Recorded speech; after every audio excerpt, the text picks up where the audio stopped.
저는 결혼한 지 이제 막 2년 차에 접어든 평범한 대한민국의 30대 사위입니다. 지금 제 이야기를 들어주시는 분들 중에도 저처럼 처가 식구들과의 관계 때문에 고민이 많으신 분들이 계실까요? 사실 이런 이야기를 어디 가서 하소연하기도 참 민망합니다. 남들은 사위 사랑은 장모라는데 배부른 소리 한다고 욕먹을까봐 친구들한테도 속 시원히 털어놓지 못했습니다. 하지만 오늘만큼은 익명의 힘을 빌려 제 가슴속에 맺힌 응어리를 좀 풀어보고자 합니다. 불과 몇 달 전만 해도 저는 이 세상에서 제가 제일 복 받은 사위라고 생각했습니다. 장모님은 저에게 제2의 어머니 같은 분이셨으니까요. 지금부터 제가 겪고 있는 이 기막힌 상황을 말씀드리기 전에 먼저 우리가 얼마나 각별하고 사이가 좋았는지 그 눈물나게 그리운 과거 이야기부터 들려드려야 할 것 같습니다. 그래야 여러분도 지금 제가 느끼는 이 배신감과 당혹스러움을 온전히 이해하실 수 있을 테니까요. 시간을 거슬러 올라가 3년 전 제가 아내와 연애하던 시절로 돌아가 봅니다. 아내와 저는 지인의 소개로 만나 1년 정도 알콩달콩 연애를 했습니다. 서로 성격도 잘 맞고 취미도 비슷해서 결혼 이야기가 자연스럽게 오갔죠. 그리고 드디어 양가 부모님께 인사를 드리는 날이 다가왔습니다. 솔직히 말씀드리면 저는 처가 댁에 인사드리러 가는 날 정말 많이 긴장했습니다. 아내는 외동딸이었거든요. 귀하게 자란 외동딸을 덥석 데려가겠다고 나선 놈이 혹시나 마음에 안 드시면 어쩌나, 무뚝뚝한 장인어른과 깐깐한 장모님이면 어떡하나 며칠 밤을 설쳤는지 모릅니다. 말끔하게 정장을 차려입고 손에는 정성껏 고른 선물을 들고 처가 댁 현관벨을 눌렀을 때의 그 심장 소리가 아직도 생생합니다. 딩동. 문이 열리고 환한 미소로 저를 맞아주신 분이 바로 지금의 장모님이셨습니다. 어머, 자네가 동현 씨구나. 어서 와요, 어서 와. 아이고, 세상에 사진보다 실물이 훨씬 훤칠하고 잘생겼네. 현관에 들어서자마자 제 손을 덥석 잡으시며 아이처럼 좋아하시던 장모님의 모습. 그 순간 제 긴장이 눈 녹듯 사라졌습니다. 장모님은 식탁이 부러질 정도로 상다리 휘어지게 음식을 차려놓고 저를 기다리고 계셨습니다. 갈비찜, 잡채, 각종 전, 해물탕. 웬만한 한정식집보다 더 화려한 밥상이었죠. 자네 온다고 해서 내가 새벽부터 장 봐서 준비했어. 입에 맞을지 모르겠네. 많이 먹어요, 응? 식사 내내 장모님은 제 밥그릇 위에 맛있는 반찬을 올려주시느라 바쁘셨습니다. 장인 어른께서도 말수는 적으셨지만 허 웃으시며 술잔을 채워주셨고요. 그날 저는 처가 식구들의 따뜻한 환대에 취하고 술에 취해 비틀거리며 집으로 돌아왔습니다. 돌아오는 택시 안에서 아내에게 문자를 보냈던 기억이 납니다. 자기야, 나 정말 행복하다. 부모님이 너무 좋으신 분들이야. 나 진짜 잘할게. 그 후로 결혼 준비를 하면서 우리는 정말 가족처럼 가까워졌습니다. 결정적으로 우리가 가까워진 계기는 바로 캠핑이었습니다. 저와 아내는 캠핑을 좋아했는데 어느 날 장모님께서 지나가는 말로 그러시더군요. 나도 젊을 땐 텐트 치고 놀러 다니는 거 참 좋아했는데. 이제는 나이가 드니 엄두가 안 나네. 그 말을 듣고 제가 먼저 제안했습니다. 장모님, 그럼 이번 주말에 저희랑 같이 가실래요? 제가 장비 다 챙겨서 모시러 갈게요. 가서 고기 구워 먹고 불멍도 하고 오시죠. 처음엔 사위 불편하다며 손사래를 치시던 장모님도 저의 끈질긴 설득 끝에 못 이기는 척 따라 나서셨습니다. 그리고 그날은 제 인생에서 잊지 못할 추억이 되었습니다. 경기도 근교의 한적한 캠핑장, 타닥타닥 타오르는 모닥불 앞에서 우리는 둘러앉았습니다. 제가 숯불에 두툼한 삼겹살과 목살을 굽고 아내는 찌개를 끓이고 장모님은 쌈 채소를 씻어 오셨죠. 야외에서 먹는 고기 맛이야 말해 뭐하겠습니까? 다만 그날의 분위기는 정말 최고였습니다. 아유, 우리 사위 고생하네. 자네가 구워주니까 고기가 꿀맛이야. 내 평생 이렇게 맛있는 고기는 처음 먹어보네. 그러면서 쌈 하나를 크게 싸서 제 입에 넣어주셨습니다. 그때 느꼈던 그 따스함, 마치 친어머니가 챙겨주시는 것 같은 그 정겨움에 저는 가슴이 뭉클했습니다. 밤이 깊어지고 모닥불을 바라보며 맥주 한 캔씩을 기울일 때 장모님께서 진솔한 이야기를 꺼내셨습니다. 김서방, 우리 딸이 외동이라 좀 버릇없어 보일 수도 있어. 내가 오냐오냐 키워서 할 줄 아는 것도 별로 없고. 그래도 심성은 참 착한 아이야. 자네가 많이 이해해주고 아껴주게. 장모님, 걱정하지 마세요. 수진이 제가 평생 손에 물 한 방울 안 묻히게 할 수는 없어도 눈에 눈물 나게는 안 하겠습니다. 그리고 저도 장모님, 장인어른 제 친부모님처럼 모실게요. 우리는 그날 밤 늦게까지 도란도란 이야기를 나누며 웃음꽃을 피웠습니다. 친구들이 처가 식구들이랑 캠핑? 너 미쳤냐? 가서 일만 하다 오는 거 아니야? 라고 걱정했지만 천만의 말씀이었습니다. 저에게는 힐링 그 자체였고, 아, 결혼하면 이런 든든한 가족이 또 생기는구나 하는 확신을 준 여행이었습니다.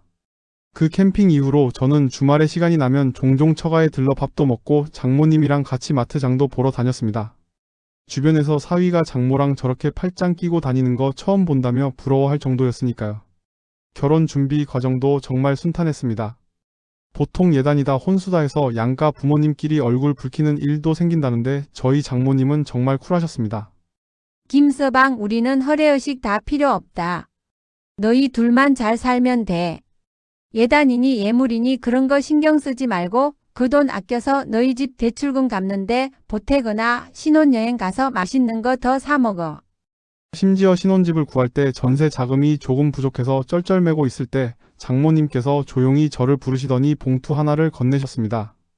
이거 내가 적금 든 게 만기가 됐는데 자네 자존심 상해하지 말고 받아. 나중에 부자 되면 갚고 아니면 그냥 내 딸 데려가는 값이라고 생각해. 집이 편해야 사는 게 편한 법이야. 무리해서 대출 더 받지 말고 이거 보태서 융자 좀 줄여. 저는 그 봉투를 받고 정말 펑펑 울 뻔했습니다.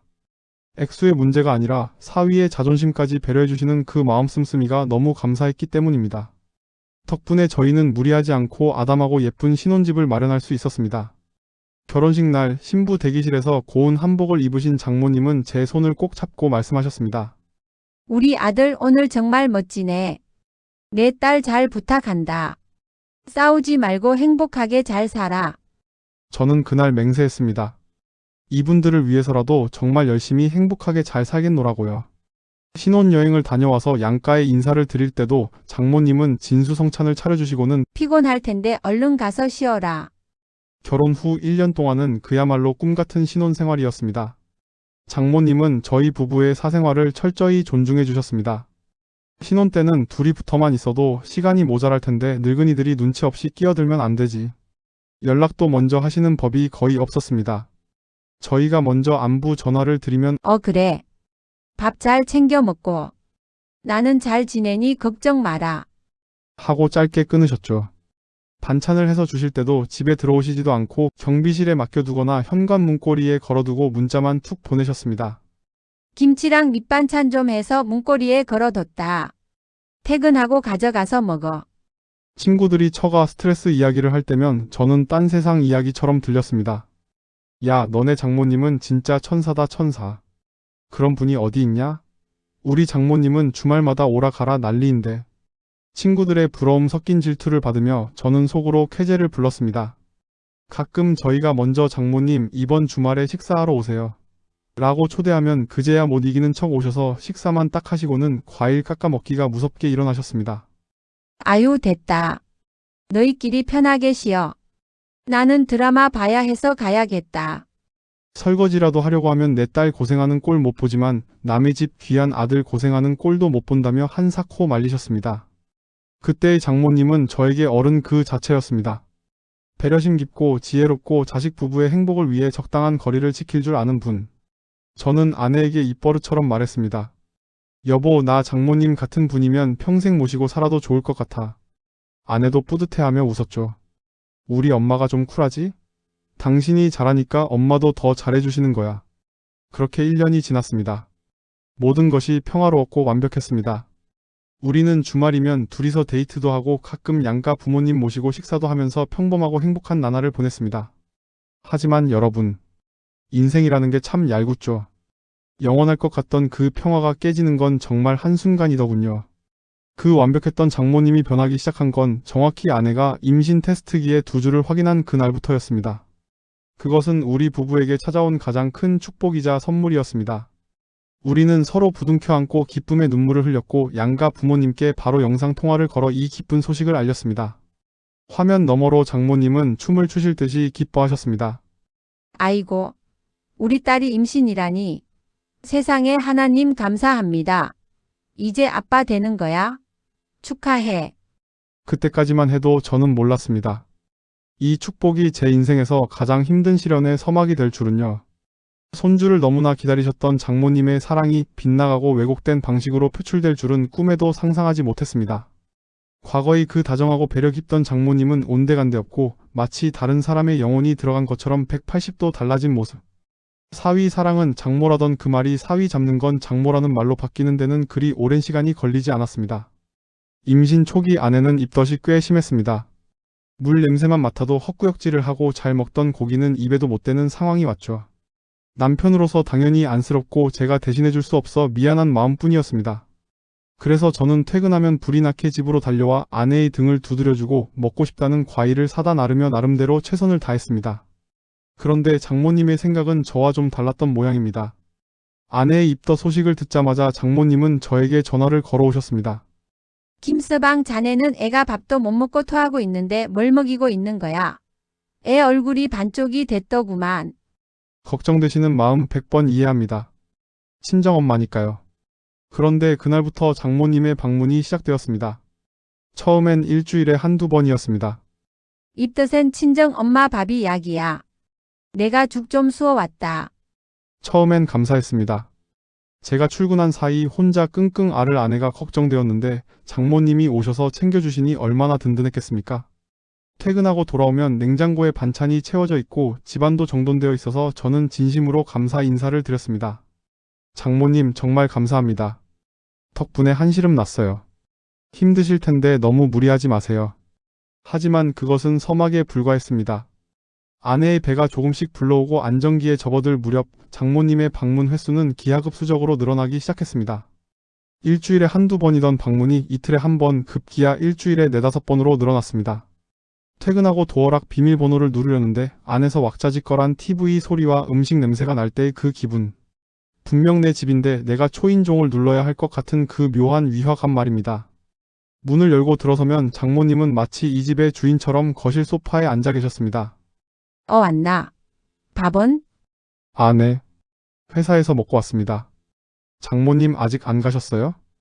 애 혼자 두고 어떻게 발길이 떨어지나? 청소도 하나도 안 되어 있고 냉장고 꼴은 그게 먹어. 내가 싹 다 정리했다. 그때부터였습니다. 장모님의 도우미 간섭이라는 이름으로 바뀌기 시작한 것은요. 장모님은 단순히 아내를 돌보러 오시는 게 아니었습니다. 우리 집 살림살이 하나하나를 본인의 기준에 맞춰 재배치하고 감시하러 오시는 것 같았습니다. 가장 참기 힘든 건 바로 잔소리였습니다. 예전에 그 쿨하고 너희끼리 알아서 살아라 하시던 장모님은 온데간데 없었습니다. 제가 집에 들어서는 순간부터 장모님의 레이더는 저를 향해 가동되었습니다. 어느 날은 제가 퇴근하고 너무 피곤해서 넥타이만 풀고 소파에 잠시 앉아 있었습니다. 그런데 장모님이 청소기를 돌리시며 제 발밑을 툭툭 치시는 겁니다. 김서방 발 좀 들어봐라. 여기 먼지 구덩이네. 아, 장모님. 제가 할게요. 청소기 주세요. 제가 일어나서 청소기를 잡으려 하자 장모님은 청소기를 뺏으며 눈을 흘기셨습니다. 됐다 됐어. 하루 종일 회사 일 하느라 힘들 텐데 둬라. 그런데 김서방 자네는 평소에 청소 안 하나? 소파 밑에 먼지가 아주 뭉텅이로 나오더라. 임산부한테 먼지가 얼마나 안 좋은 줄 아나?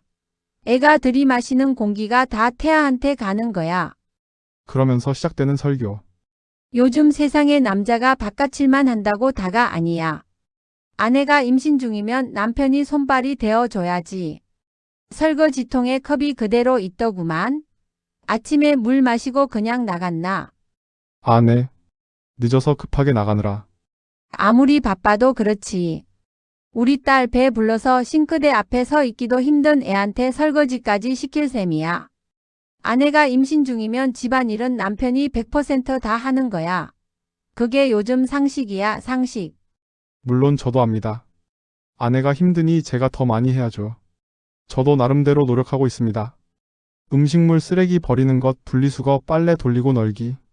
제가 도맡아서 하고 있습니다. 하지만 장모님 눈에는 제가 하는 모든 게 성에 차지 않으시는 모양이었습니다. 빨래 개는 꼬라지 좀 봐라. 에휴, 내가 하지 내가 해. 비켜봐. 결국 저는 빨래를 개다가 뺏기고 멍하니 서 있어야 했습니다. 내가 도와드리는 게 아니라 방해만 되는 건가? 하는 자괴감이 들었죠. 식사 시간도 고역이었습니다. 장모님은 임산부는 잘 먹어야 한다며 매번 상다리가 부러지게 차리셨지만 그 타깃은 아내가 아니라 묘하게 저를 향해 있었습니다. 김서방 이것 좀 먹어봐. 자네가 건강해야 우리 딸이랑 손주를 먹여 살리지. 왜 이렇게 깨작거려? 장모님, 제가 점심을 늦게 먹어서 배가 별로 안 고파서요. 밥 한 숟가락 뜰 때마다 날아오는 핀잔. 이건 짜다, 저건 싱겁다, 반찬 타박은 꿈도 못 꾸고 그저 묵묵히 씹어 넘겨야 했습니다. 더 황당한 건 제가 주방에 들어가려고 하면 기겁을 하신다는 겁니다. 제가 설거지 고무 장갑을 끼려고 하면 아유, 비켜 비켜. 남자가 주방에서 얼쩡거리는 거 아니야. 내가 할 테니까 가서 수진이 다리나 좀 주물러줘. 라고 하시다가도 다음날이 되면 어제 싱크대 물때 낀 거 봤나? 내가 어제 닦느라 팔이 다 아프더라. 도대체 저보고 어쩌라는 걸까요? 하지 말라고 해서 안 하면 왜 안 하냐고 하고 하려고 하면 마음에 안 든다, 비켜라 하고. 정말 어느 장단에 춤을 춰야 할지 모르겠더군요. 무엇보다 가장 힘든 건 집이라는 공간이 더 이상 쉴 수 있는 공간이 아니라는 사실이었습니다. 일주일에 3-4번 그것도 예고 없이 들이닥치시는 장모님. 주말 아침 늦잠 좀 자고 싶은데 오전 9시부터 띠띠띠띠 도어락 소리가 들립니다. 자니? 아직도 자? 아이고 해가 중천인데 아침밥 안 먹나? 내가 사골국 끓여왔다.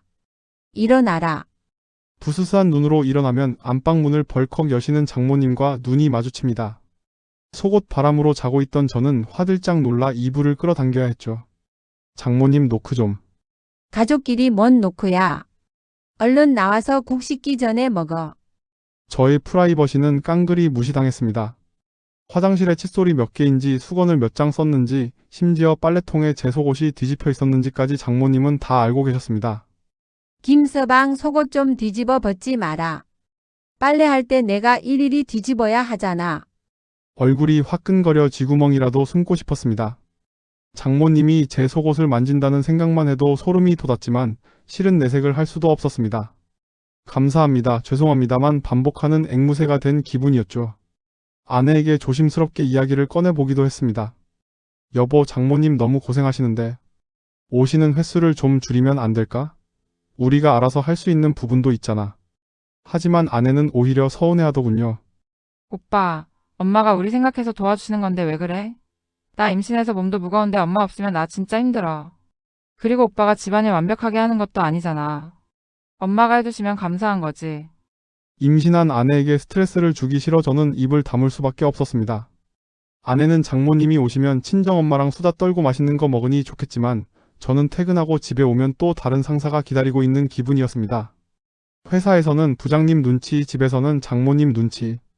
제 쉴 곳은 어디에도 없었습니다. 임신하면 호르몬 때문에 예민해져. 자네가 숨 쉬는 소리도 거슬릴 수 있어. 그러니까 무조건 자네가 참아. 아내가 밤에 뭐 먹고 싶다고 하면 자다가도 일어나서 사다 바쳐야 해. 그게 남편 도리야. 주말에 친구 만날 생각 꿈도 꾸지 마.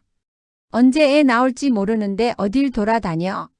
마치 제가 죄인이라도 된 것처럼 장모님은 하나부터 10까지 저를 통제하려 드셨습니다.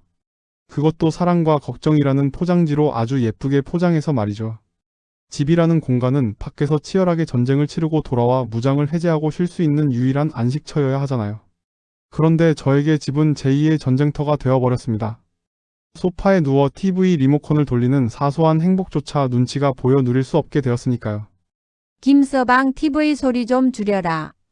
태교에 안 좋다. 김서방 주말인데 나가서 산책이라도 좀 하고 오지 그래?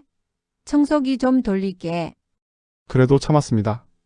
아내가 임신했으니까 장모님이 손주를 너무 기다리셔서 유난을 떠시는 거니까 하고 스스로를 가스라이팅 하면서 버텼습니다. 하지만 사람의 인내심에는 한계가 있는 법이더군요. 그 한계선, 소위 말하는 넘지 말아야 할 선을 장모님께서 아주 보란듯이 넘어버리신 사건이 터졌습니다. 바로 지난주 금요일 회사 전체 회식 날이었습니다. 저희 회사는 회식이 잦은 편은 아닙니다. 한 달에 딱 한 번 전 직원이 모여서 단합을 다지는 원래 회식이 있죠. 이건 단순한 술자리가 아니라 업무의 연장이기도 합니다. 사장님도 참석하시고 부서 간의 소통도 이루어지는 꽤 중요한 자리거든요. 당연히 아내에게도 미리 말을 해뒀습니다. 여보, 이번 주 금요일 전체 회식인 거 알지? 빠질 수가 없는 자리라. 최대한 눈치 봐서 10시 전에는 일어날게. 그러자 아내는 오히려 저를 다독여줬습니다. 알았어, 오빠. 한 달에 한 번인데 너무 눈치 보지 말고 적당히 놀다 와. 나 혼자 밥 잘 챙겨 먹고 있을 수 있으니까 걱정 말고. 올 때 아이스크림이나 하나 사와. 아내의 허락도 받았겠다. 저는 오랜만에 회사 동료들과 편안한 마음으로 삼겹살에 소주 한 잔을 기울이고 있었습니다. 그동안 장모님 눈치 보느라 쌓였던 스트레스도 좀 풀고 동료들과 웃고 떠들며 내가 살아있구나를 느끼고 있었죠. 분위기가 무르익어가던 밤 9시. 1차 자리가 거의 마무리되고 2차로 이동하느냐 마느냐 이야기가 오갈 때였습니다. 저는 10시 귀가 약속을 지키기 위해 1차만 하고 슬슬 빠질 타이밍을 보고 있었습니다. 그런데 그때 주머니 속 핸드폰이 요란하게 울리기 시작했습니다. 액정에 뜬 이름 3글자. 장모님. 순간 등골이 서늘해졌습니다. 이 시간에 장모님이 왜 전화를? 혹시 아내에게 무슨 일이 생긴 건 아닐까? 덜컥 겁이 났습니다. 저는 시끌벅적한 회식 자리를 빠져나와 급하게 식당 복도로 나가 전화를 받았습니다. 네, 장모님. 무슨 일 있으세요? 다급하게 묻는 제 목소리와 달리 수화기 너머로 들려오는 장모님의 목소리는 차갑고 날카로웠습니다. 자네 지금 어디야? 저 오늘 회사 전체 회식이라고 말씀드렸잖아요. 지금 회사 근처 식당입니다. 지금 시간이 몇 시인데 아직도 밖이야? 자네 제정신인가? 저는 시계를 확인했습니다. 밤 9시 5분. 회식 시작한 지 2시간 남짓된 시간이었습니다. 장모님, 이제 9시 넘었는데요. 제가 10시 전에는 들어간다고 수진이랑 이야기 다 했습니다. 무슨 문제라도 있나요? 그러자 장모님의 목소리가 톤이 확 올라갔습니다. 문제가 없어서 전화를 했겠어? 우리 딸 지금 밥도 못 챙겨 먹고 소파에 누워 있다는데 자네는 술이 목구멍으로 넘어가나? 임신한 아내 혼자 집에 두고 밖에서 희희낙낙거리는 게 말이 돼? 저는 기가 막혔습니다. 아까 통화했을 때 아내는 분명 나 비빔밥 해 먹었어, 맛있어 라고 카톡까지 보냈거든요. 장모님, 수진이 밥 먹었다고 했는데요. 그리고 저 놀러 나온 거 아닙니다. 이것도 업무의 연장이에요. 사장님도 계신 자리라서 중간에 막 빠져나가기가 곤란합니다. 핑계 대지 마. 사장이고 뭐고 마누라보다 중요해. 자네가 빠진다고 회사가 망하나? 당장 들어와. 지금 당장. 장모님, 10시에 간다니까요. 조금만 기다려주세요. 안 돼. 지금 당장 택시 타고 와. 회사 상사분이 화장실을 다녀오시다가 저를 보시곤 걱정스레 물으셨습니다. 김 대리, 무슨 일 있어? 표정이 안 좋은데? 집안일인가? 아닙니다. 죄송합니다. 저는 어쩔 수 없이 거짓말을 해야 했습니다. 부장님, 죄송한데 아내가 몸이 좀 안 좋다고 해서 먼저 들어가 봐야 할 것 같습니다. 어이고, 그래? 임산부가 중요하지. 얼른 가봐, 얼른. 동료들의 걱정과 부러움 섞인 눈빛을 뒤로하고 저는 도망치듯 회식 자리를 빠져나왔습니다. 한 달에 한 번 유일하게 숨통 트이는 그 시간마저 장모님에 의해 강제로 종료당한 것입니다. 택시를 타고 오는 내내 화가 나서 손이 부들부들 떨렸습니다. 아내가 정말 아픈 건지 밥을 굶은 건지 걱정도 되었지만 9시에 전화해서 다짜고짜 소리를 지르시는 장모님의 태도가 도저히 이해가 되지 않았습니다. 집에 도착해 비밀번호를 누르고 문을 열었습니다. 거실 풍경은 제 예상과는 전혀 달랐습니다. 아내는 소파에 편안하게 앉아 과일을 먹으며 예능 프로그램을 보고 있었고 장모님은 그 옆에서 과일을 깎고 계셨습니다. 밥을 굶고 누워있다던 딸은 귤을 까먹으며 깔깔대고 웃고 있었습니다. 왔어? 왜 이렇게 일찍 왔어? 10시에 온다며? 아내는 저를 보고 눈을 동그랗게 떴습니다. 저는 신발을 벗자마자 장모님을 쳐다봤습니다. 장모님, 수진이가 밥 못 먹고 알아누웠다면서요. 이게 뭡니까? 장모님은 태연하게 사과 한 조각을 입에 넣으시며 말씀하셨습니다. 오죽하면 내가 그랬겠나. 자네가 술 마시느라 정신 팔려 있을까봐 정신 차리고 빨리 들어오라고 한 거지. 봐라, 이렇게 일찍 오니까 얼마나 좋나. 술 냄새도 덜 나고. 머릿속에서 무언가가 툭 하고 끊어지는 소리가 들렸습니다. 장모님, 저 회사 일하다가 온 겁니다. 놀다 온 게 아니라고요. 그리고 아내랑 10시까지로 약속도 했고요. 그런데 회사 사람들 다 있는 자리에서 그렇게 전화해서 소리 지르시면 제 입장이 뭐가 됩니까? 제가 처음으로 언성을 높이자 장모님은 하던 동작을 멈추고 저를 쏘아보셨습니다. 뭐라고? 지금 장모한테 소리 지르는 거야? 내가 틀린 말 했나? 임신한 아내 혼자 두는 게 그렇게 당당해. 회식? 그까지 술자리가 뭐가 중요해? 내 딸이 혹시라도 밤에 아프면 어쩔 뻔했어? 자네가 옆에 있어야 바로 병원을 가든 할 거 아닌가? 아니, 장모님이 계셨잖아요. 그리고 정말 위급 상황이면 아내가 저한테 전화를 했겠죠. 이건 정말 아니지 않습니까? 저도 사회생활이라는 게 있습니다. 사회생활? 웃기고 있네. 가정이 편안해야 사회생활도 잘하는 거야. 자네 지금 나 가르치려 드나? 사위가 돼서 장모가 오라가라 하면 네 알겠습니다 하고 달려와야지. 어디서 눈을 부라려? 아내가 놀라서 우리 사이를 막아섰습니다. 엄마 그만해. 오빠도 그만해. 엄마가 좀 심했어. 오빠 회식인 거 알면서 왜 거짓말까지 해서 불러들여. 그러자 장모님은 배신감에 찬 표정으로 아내를 보셨습니다. 야, 내가 누구 때문에 이러는데? 너 혼자 밥 먹다가 체할까봐, 밤에 무서울까봐 사위 부른 건데 넌 왜 남편 편을 들어? 섭섭하다. 정말 섭섭해. 결국 장모님은 다시는 안 온다며 가방을 챙겨 쾅 소리를 내며 나가버리셨습니다. 남겨진 저와 아내는 멍하니 현관문만 바라보았죠. 집안엔 정막만이 감돌았습니다. 그날 밤 저는 소파에 앉아 한참을 멍하니 있었습니다. 화가 났다기보다 허탈했습니다. 장모님의 마음 100번 양보해서 이해하려고 노력해봅니다. 딸이 임신했으니 걱정되시겠죠. 사위가 술 먹고 늦게 들어오는 게 싫으시겠죠. 하지만 이건 방식이 잘못된 것 아닙니까? 저는 단순히 장모님이 집에 자주 오시는 걸로 불평하는 게 아닙니다. 반찬 해주시는 거? 감사합니다. 청소해 주시는 거? 죄송하고 감사합니다. 하지만 저의 생활, 저의 사회적 위치, 그리고 저의 약속까지 깡그리 무시하고 본인의 뜻대로 저를 조종하려 드시는 건 명백한 월권이고 선 넘는 행동이라고 생각합니다.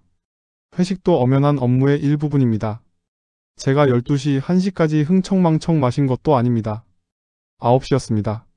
9시에 집에 안 들어왔다고 다 큰 사위에게 전화해서 빨리 들어와라 호통치고 심지어 딸이 밥도 못 먹고 있다는 거짓말까지 해가며 불러들이는 장모님. 이건 사위를 가족으로 대하는 게 아니라 딸을 보필하는 아랫사람으로 보시는 것 아닌가요? 제가 돈 벌어오는 기계입니까? 아니면 딸을 위한 5분 대기조입니까? 아무리 딸이 귀해도 사위도 남의 집 귀한 아들입니다. 그리고 저는 한 가정의 가장으로서 제 역할을 충실히 하고 싶습니다.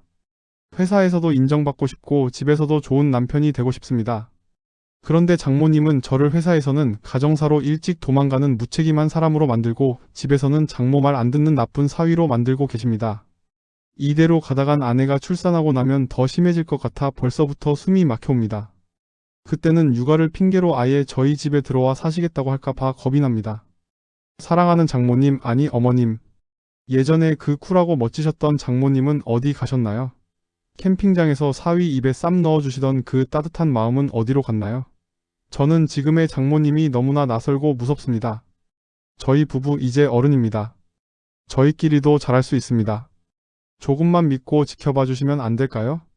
임신한 아내를 두고 회식에 간 제가 죽을 죄를 지은 건가요? 아내가 동의했고 10시에 귀가하겠다고 약속까지 한 상황에서 밤 9시에 전화해 거짓말까지 하며 사위를 회식 자리에서 빼내는 장모님. 이거 제가 예민한 건가요? 아니면 장모님이 선 넘으신 거 맞나요?